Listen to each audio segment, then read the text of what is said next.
Associated Press. Oh, how are you? Good. Good to meet you. Maybe this morning. Oh, terrific. Oh, good. So it sounds like the making is almost as long as the tale itself. It is an epic journey of 5 years in our case. We've taken this young group of New Zealanders, this incredibly talented team on this journey. We had to make them a promise at the beginning that they should trust in Peter Jackson. This journey would end with the riches that have ended up being shown. And they did trust in us, and what's on show tonight is indeed the wealth that's come from that. And have you broken new ground in the effects of this? What are you most proud of? Well, the effects have used the simplest to the most complex. As simple as Elijah Wood on his knees and Sir Ian up on a box, through to the most complex digital effects that are yet to be seen on cinema. So it's been quite a mixing of technique to bring this world to life.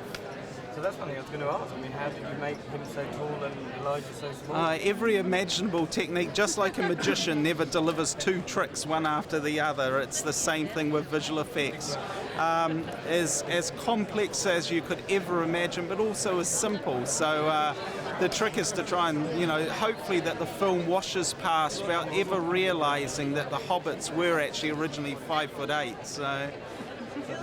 And so you're of course at 1/3 of the way through your journey. How does that feel? Yeah, there's still another year to go. There's a phenomenal amount of post-production still to go, and Weta Digital has got a journey ahead of them, but with the feeling of camaraderie and the wonderful euphoria of the successes of Film 1 and the fact that Peter Jackson still has this unfaltering vision, I'm sure that journey will be pleasing in the doing. So, very much. Thank you.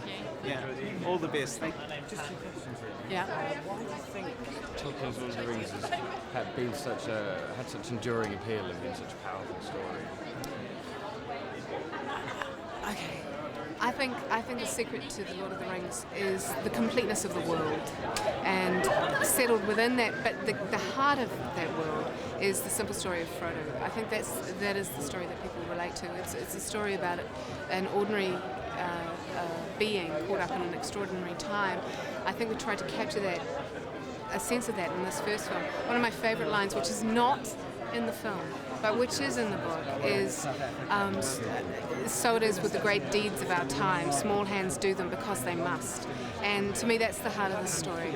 It is a story about someone who's very small doing something that he has to do because no one else is able to. And how did you go about adapting this complete world to the silver screen, and also you were aware of what happened was Peter Jackson locked Fran and I in a room and wouldn't let us out until we finished it. Just about felt like that. No. But it was a long process. It was a process that involved a lot of people. We were the writers, but we were working with an incredible collaborative team. Peter's energy drove this project. His vision drove this project, and we tried to support that vision. What he wanted was for the world to come to life, for it to be real, for the story to feel immediate, and that's what we worked towards fulfilling. And yeah. And were you aware? Were you thinking, oh my God, there's 50 million fans out there who love this book, and we have to satisfy them? No, honestly, you couldn't go there. I'm such a huge fan myself that what I've been saying, and I think this is true, is fans of the book made these movies. There's no delineation between us and them. Yes. We are the fans. Hello, how are you? Thank you very much. Thank you. Hey, how are you? Good to see you guys.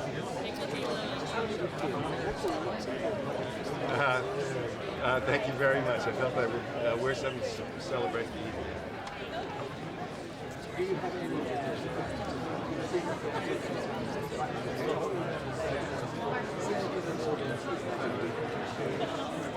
Yes, definitely will be a different experience, but I'm actually thrilled with the movie, and I think it performs up to all my expectations, beyond my expectations.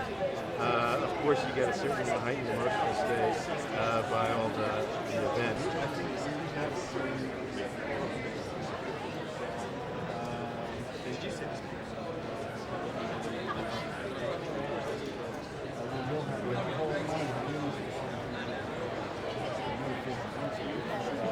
one of these they're all mechanics.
South Africa.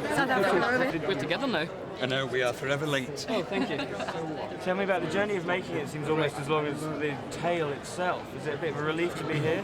It's an accumulation of, you know, all the work that everyone's done, and it's a real party atmosphere tonight. Everyone's in a great mood, you know, there's no pressure. To a certain extent, we're having fun, so it's great, man. It's really great. And you're proud to be hobbits, about to be the most famous hobbits of the world? Yeah, we're very proud. Well, we're not the only hobbits in the world. They're still out there, you just don't see them. Yeah, they just keep themselves very private. What's the best thing about being a hobbit? Friends, these guys. Hanging around with 3 other hobbits. Yeah. Is it true you guys got tattoos? Yes, it is. See them? No, not on camera. Unfortunately. Sorry. What are they on? It's to a certain extent, it's kind of a little bit of a secret. Hobbits tattoos are a very kind of personal thing, so it was something that we all got done to commemorate the end of the movie, and you know, it's kind of a little bit of a secret thing. All right. What about the feet? How was it? Tell me about putting the feet on everyone. 5 o'clock every morning, we'd be standing on a box while these great technicians painted cold, sticky glue onto your feet, and it'd take like an hour and a half. So that part wasn't that much fun. But the great thing about the feet is, once you put them on, that was the turning point from being yourself into being a hobbit, I think. And it made you feel like a hobbit. All day. Thanks, mate. Thanks, you guys. It's not like a very short story. There's so much that's, of course, there'll be misses of large audience. I saw it was 6 people in New York, so it'll be great to see it. 102,000 people in London.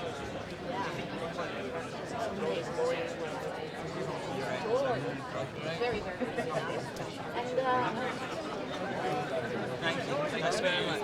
Thank you. Bye-bye. Yeah, so they're quite a good pop group. Yeah, we know about them. Why are you here tonight?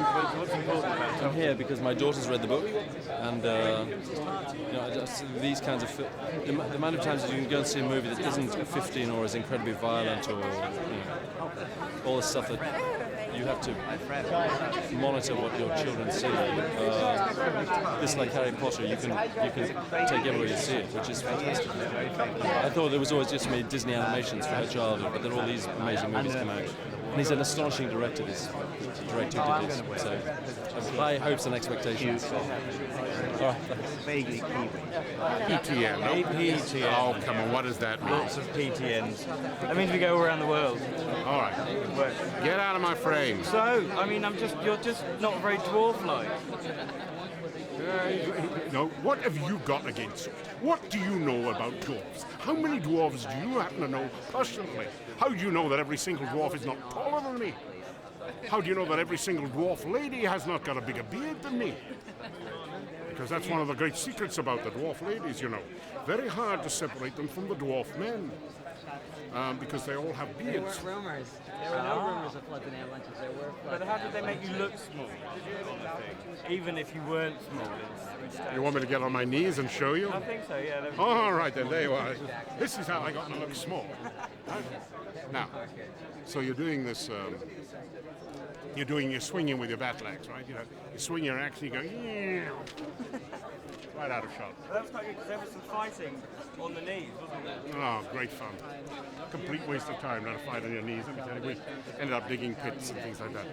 But there are actually 17 ways in which you can reduce an actor in size, and I would urge your viewers to look at them very closely and see if you can see all 17.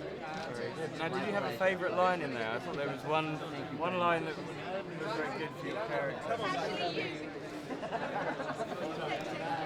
I did a film once called Raiders of the Lost Ark, and ever since then people have come up to me and said, bad dates.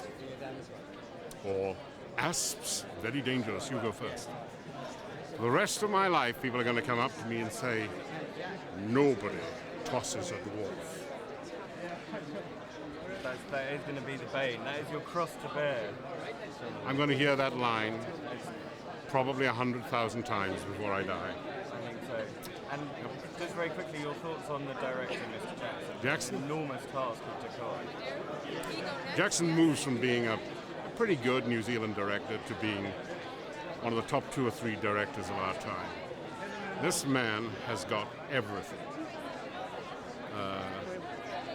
Everything that you need to be a great director. Most directors have something. Most directors can get by with about 20%. Some of the great directors I've known have had 90%, 94, 95, 98%. PJ's got the lot. He inspired such a level of devotion and duty, and he planned it all. He had such a strategic vision. It was extraordinary. He has made a masterpiece, and your viewers, I think, will agree with that when they finally see it. And now I hate to ask this, but what's all this about you not doing the tattoo thing? If I had a tattoo for every film I've done, I'd be a walking billboard.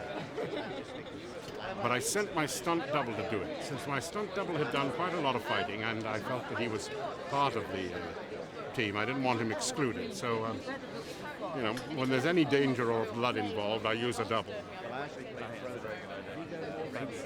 And one last question. A little bird told me you were allergic to some of the makeup you had to wear. Oh yes, it's a heavy prosthetic makeup, and you know, it really gets you in the end. You know, after about 6 months, I started developing an allergy for it, so I ended up looking like a sort of red-eyed panda, you know, with some nasty disease that might possibly be infectious. Ruinous for my social life, let me tell you. Thank you very much. I hope all your viewers enjoy it. Thank you. Bye-bye.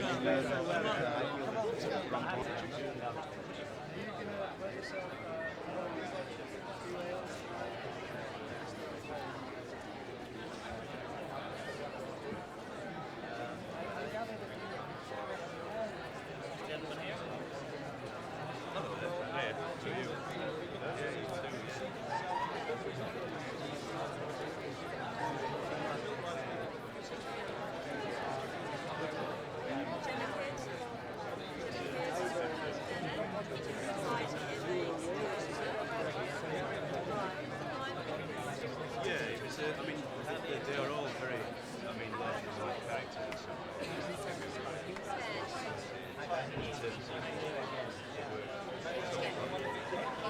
Congratulations. Thank you. So, it seems like the making of this is almost longer than the tale itself in epic terms. Tell me what it's like to be here today presenting it to the world. Well, this is the culmination of 6 years. It was 6 years ago that I first thought about the idea of making the film. So it's a day that feels impossibly far away. You know, when you're shooting in New Zealand and you're in the middle of the mountains and it's starting to snow and you're freezing cold, a premiere in London doesn't even seem like a possibility. But you finally get here and it just feels fantastic.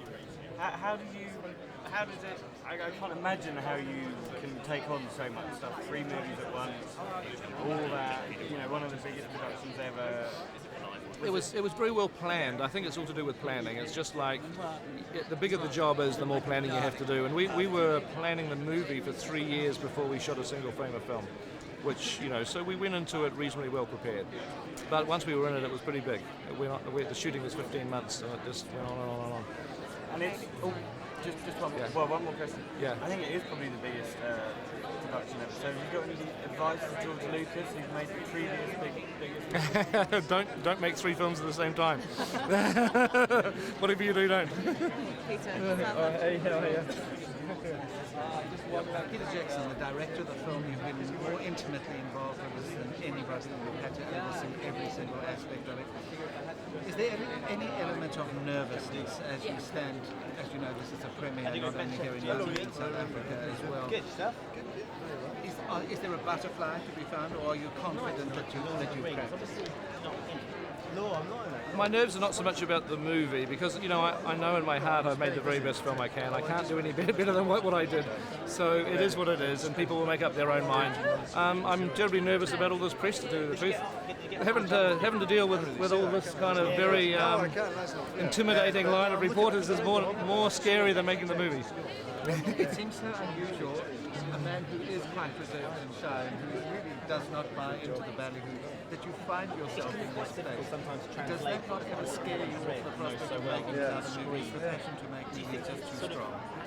Yeah, I mean, I'd never not make a movie because of the premiere, but it certainly is not. It's not my natural environment. Well, as long as you stay behind the camera and keep making another Lord of the Rings, we'll be happy. Thanks for joining us. Thanks so much. Thank you.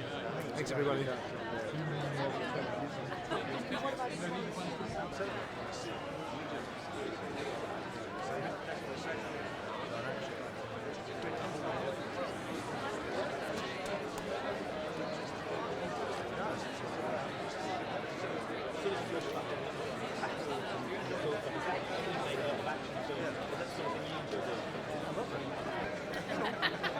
Health and happiness for all. Manchester United are doing very well. I know who it's a shame. I hope Man United pick up.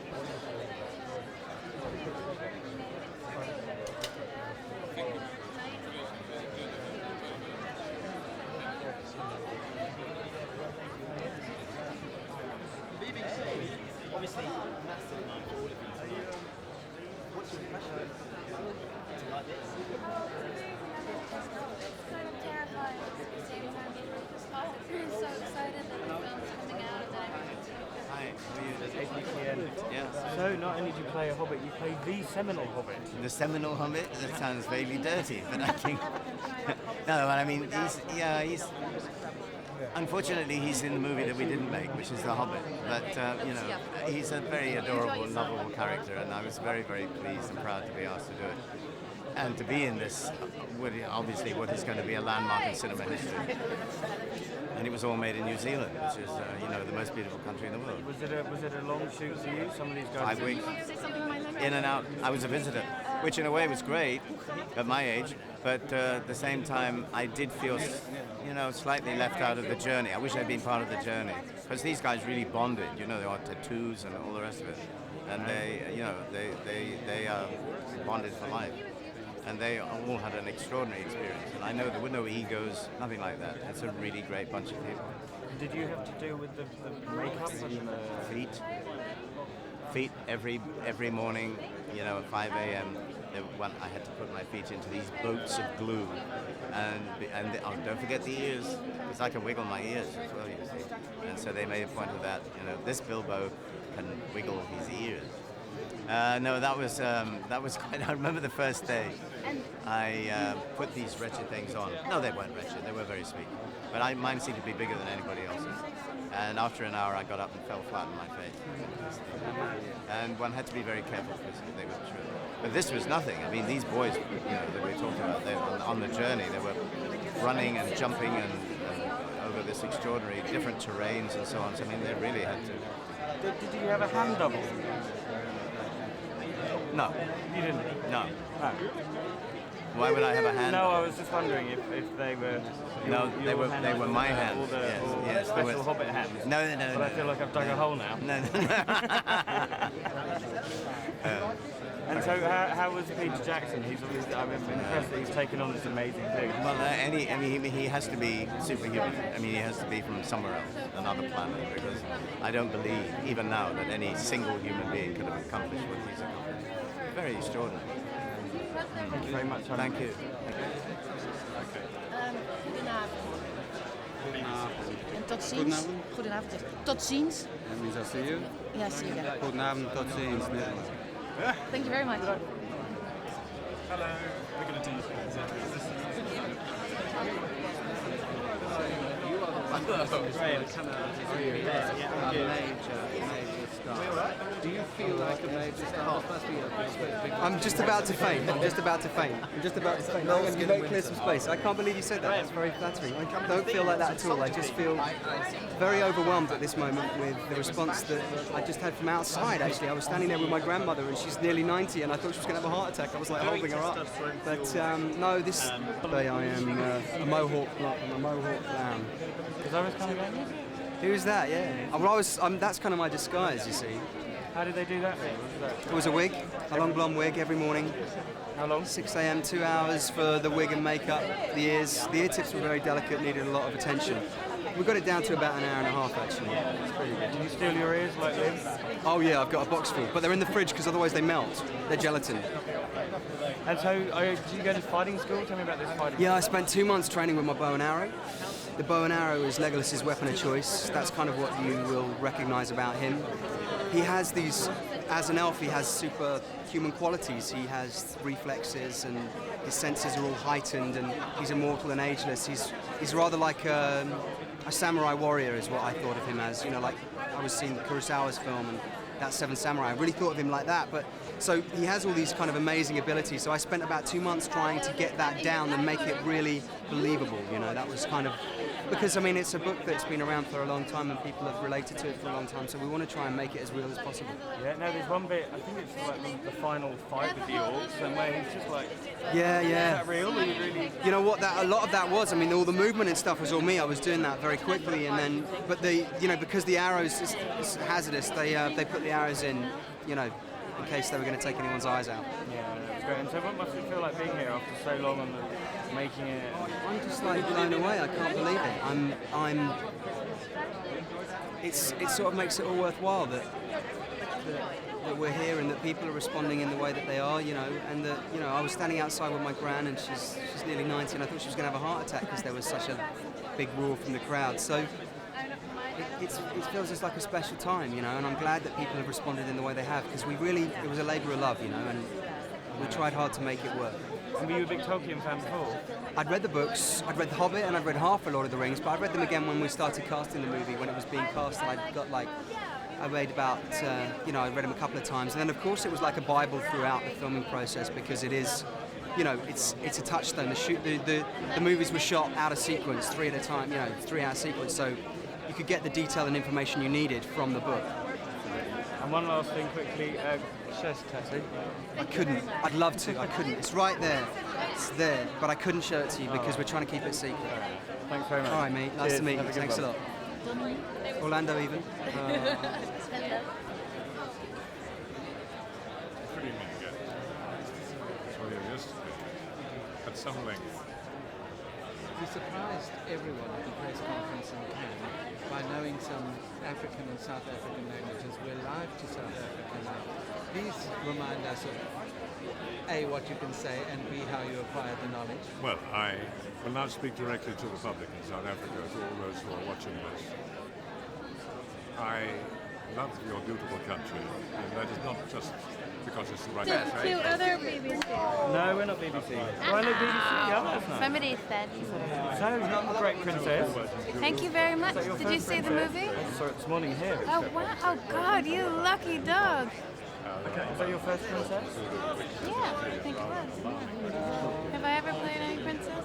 I don't think so. Tell me about the ears. I think you stole the ears and it all went wrong. Why, one day I wore the ears when I left the set because I wound up not doing a scene, and I ripped one off and it really hurt, and I left it on the dashboard of our car, and when I came back it was melted away because the sun's really strong in New Zealand. Was it a beautiful experience filming there? It was very beautiful. I mean, you see things in New Zealand that you would just never see anywhere else in the world. I had this beautiful house kind of on this cliff overlooking this bay, and when I would wake up in the morning there would be rainbows, but with the start and the finish. I'd never seen that in America before. I was always raised to think that if you saw the end of a rainbow there'd be a little leprechaun with a pot of gold, so it's really, I saw once 2 rainbows in a row, just from start to finish. Beautiful, beautiful. itself. Dolphins swimming in the water, and it's really a magically beautiful place. Almost as magical as this film, by the sound. Yeah. What I was wondering was your beautiful kingdom, where Rivendell. Rivendell. Was anything there? Was it just blue screen, or? No, I went to that set for the first time, and I couldn't believe it. It was in this very beautiful kind of preserve, and they'd built the set a few months beforehand, and there was actually working little springs and streams and flowers growing in grass, and all those buildings were there. It was really beautiful. Wow, I thought they put it all in. No. I mean, all that kind of stuff was done to enhance stuff, maybe the size, but that was there. We shot everything actually there on a location. And one more, I hear you racked up quite a few air miles during the making. Tell me about that. What do you want me to say? Well, I don't know. How I have lots of air miles. Okay, thank you. Hello. Nice to meet you. And you. Congratulations. Thank you. Thank you very Tell me much. how this collaboration came about. It was a call I got from the director Peter Jackson, and I was asked, would I be interested in writing the end song? Hello, everyone. And it's been my all-time favorite book. I did not hesitate. So then I found myself on a plane and heading to Wellington for a viewing of the film. And what Peter suggested then was, instead of just writing the end song, to also be involved in some scene, that my voice would be introduced somewhere else throughout the film, because there's this lovely flow to the film, and he wanted in some way to incorporate that with the music. So he chose Rivendell, but he left it up to me to choose what scene in Rivendell would be inspiring to me. And I had to say, the wonderful moment where Arwen and Aragorn are together, it's a very romantic moment, and it's very inspiring for the song Aniron. I think it worked quite well. Your music has a kind of epic feel, doesn't it? It kind of fitted quite well with the film. Thank you. But do you think Peter had that in mind, or? Well, I had hoped that that's why he chose me, was he felt... I think also the fact that, even down to my first language is Gaelic, and because I sing in Sendara and I sing in Quenya, I find it not so difficult, because Tolkien actually took a little from very old languages, and one of them being Gaelic. So I felt very comfortable to sing in this sort of fictional languages that he had sort of created. And how did you go about composing the Rivendell? Well, I think, again, it was the visual was very inspiring to me. Because when I went back to the studio in Ireland, it was there. The inspiration was there. And it's so different to work like that. When I'm working on a solo album, you have a blank canvas, you can write about whatever you want. But then I love doing the complete opposite and having the visual there, because you have a starting point, I feel, with that. Thank you very much. You're very welcome. Thank you.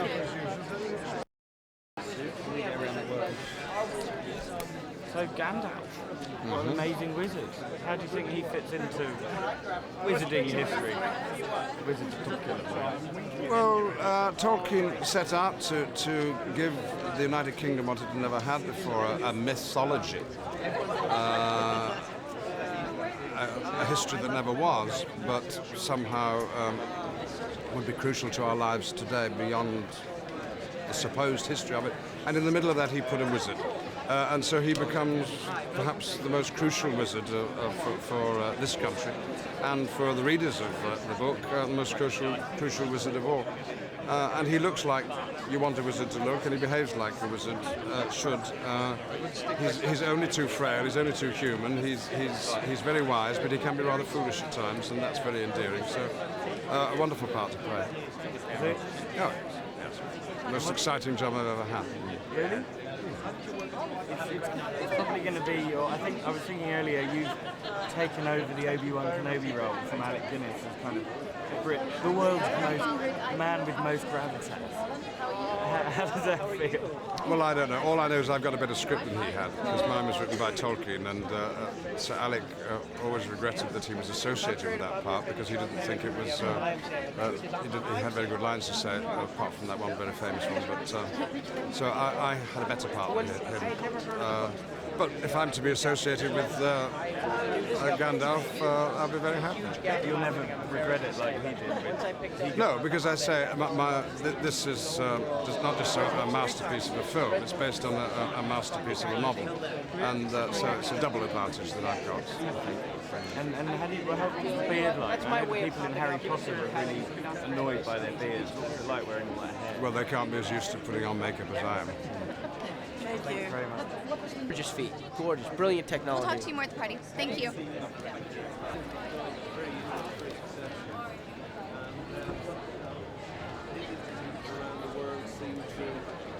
Great story. If you're not a fan of it, I am a fan of the book. It's just it doesn't rivet me as much as it seems to rivet other people. It's highly eccentric and made an imaginary world seem plausible. That's a great achievement. do you enjoy sort of coming along to premieres and seeing sort of films in this sort of situation? I don't enjoy this. I don't understand it. What don't you understand? What is so weird? It's a bit boring. You're number 85 and who gives a fuck what I think about Bilbo Baggins, you know? Hello, Ingrid Eidelberg, Dutch television. Ingrid, RTL. that's Shan. Hello, nice to meet you. Do you believe in fairy tales? Only when they come true and then in retrospect. Okay. And you read the books? I did years ago in the late 60s. About the time I read them, I suppose. What did you think about them? I enjoyed it, but my contemporaries were going crazy about this thing. It was the drugs, you know. I mean, they loved it. It all made sense. I thought they were very English, very eccentric. And you know, you had to read Lord of the Rings. You had to read Hermann Hesse. You know, you had to read. These were required reading. And you know, it was a phenomenon. It became a global phenomenon. And so, you know, I hope the movie lives up to that expectation of all those people. And you have a bit mixed feelings about the movie? No, I don't, because I haven't seen it, you know. I mean, somebody there said that they did it brilliantly. Because it's such a world of the imagination, it's very difficult to make that real and to make it stand up. So there's a few movies that are better than the books. Gone with the Wind is one, you know. But if this is one, fantastic. Yeah. I would love to hear your opinion after you've seen the movie, because I saw it already, and I really would love to hear your opinion. What was your opinion? You don't have to put it on the TV. What was your opinion? I absolutely loved it, and I read Great. the books